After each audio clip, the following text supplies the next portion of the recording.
Welcome back to my channel జోష్యారామ్.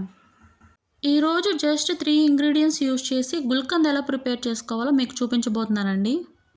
ఈ గుల్కంద్ తినడం వల్ల మన బాడీలో హీట్ అనేది తగ్గుతుంది. అలాగే జీర్ణక్రియకు, నోటి దుర్వాసన పోగొట్టడానికి, కాన్స్టిపేషన్కు మరియు హెల్దీ స్కిన్కు చాలా ఉపయోగపడుతుంది. మరెందుకు ఆలస్యం, ఈ హెల్దీ రెసిపీ ఎలా ప్రిపేర్ చేసుకోవాలో మేకింగ్ ప్రాసెస్ని చూసేయండి. ముందుగా రోజ్ నుండి పెటల్స్ని ఇలా సెపరేట్ చేసి తీసుకోవాలి.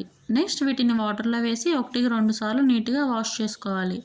వాష్ చేసుకున్న పెటల్స్ని ఒక క్లాత్ మీద వేసి తడి మొత్తం ఆరనివ్వాలి. చూడండి, మంచిగా డ్రై అయిపోయాయండి. నెక్స్ట్ ఒక 40-50 గ్రామ్స్ వరకు క్రష్ చేసుకున్న పటికి బెల్లంను వేసి హ్యాండ్స్ యూజ్ చేసి బాగా కలుపుకోవాలి. మీ దగ్గర ఒకవేళ ఆనియన్ కటర్ ఉంటే కనుక రోజ్ పెటల్స్ని అందులో వేసి క్రష్ చేయండి. మీరు పటికి బెల్లం బదులు షుగర్ అయినా సరే యూజ్ చేయొచ్చు అండి, ప్రాబ్లం ఏం లేదు.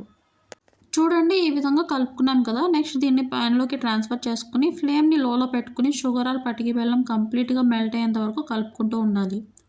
దీనిలో అసలు వాటర్ అనేది యాడ్ చేయకూడదండి. వితౌట్ వాటర్ మనం దీన్ని ప్రిపేర్ చేసుకోవాలి. పాకం రావాల్సిన పని లేదండి, జస్ట్ మెల్ట్ అయితే చాలు, సరిపోతుంది. చూడండి, పటికి బెల్లం అనేది మెల్ట్ అయిపోయిందండి. నెక్స్ట్ ఇందులోకి 1 స్పూన్ వరకు సోంపును వేసుకోవాలి. మీరు కావాలంటే క్రష్ చేసుకుని అయినా సరే వేసుకోవచ్చు. అలాగే 1/2 స్పూన్ వరకు ఇలాచీ పౌడర్ వేసి ఒకసారి కలిపి స్టవ్ ఆఫ్ చేసేయండి. నెక్స్ట్ 3-4 స్పూన్స్ తేనె వేసుకుని ఒకసారి కలుపుకొని కంప్లీట్గా కూల్ అవ్వనివ్వాలి. చల్లారిన తర్వాత ఒక ఎయిర్ టైట్ జార్లోకి ట్రాన్స్ఫర్ చేసుకోండి. దీనిని మనం రూమ్ టెంపరేచర్లో ఒక 1 మంత్ వరకు స్టోర్ చేసుకోవచ్చు అండి. అదే ఫ్రిడ్జ్లో అయితే కనుక 2 మంత్స్ వరకు స్టోర్ చేసుకోవచ్చు.